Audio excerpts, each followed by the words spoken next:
মন্তেশ্বর বিধানসভা কেন্দ্রের তৃণমূল কংগ্রেস প্রার্থী জনাব সিদ্দিকুল্লাহ চৌধুরী আজ মন্তেশ্বর ব্লকের মাঝের গ্রামে তৃণমূল কংগ্রেস কর্মীদের নিয়ে একটি লজে কর্মী সভা করেন।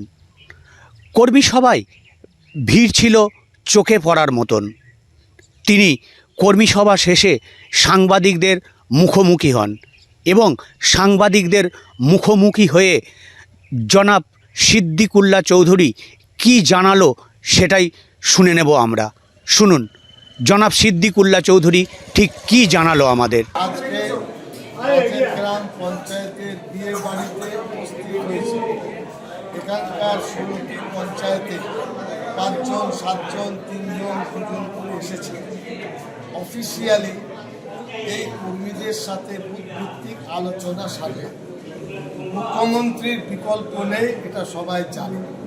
আমরা দুঃখিত, রাজ্যের 3 বারের নির্বাচিত সংসদীয় গণতন্ত্রের মুখ্যমন্ত্রী কিন্তু যেভাবে তাকে স্বরাষ্ট্রমন্ত্রী আর বিজেপি গালিগালাজ করছে বাংলার সভ্যতা, এর উত্তর বাঙালিরা দেবেন বক্সে।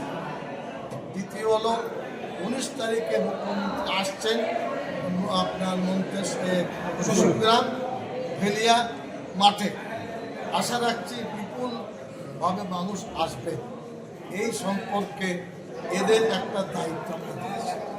3 নম্বর হলো বুথভিত্তিক 25 জন পুরুষ কর্মী, মহিলা কর্মী 25 জন, 50 আর 25 এই দায়িত্ব পালন করে যোগাযোগ করবে।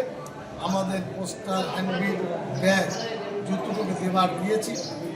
এদের বক্তব্য যে আমরা এখানে কাউকে সুচ ফোটাতে দেব, এটা হলো আপনার মধ্যগ্রাম প্রতিবাদী।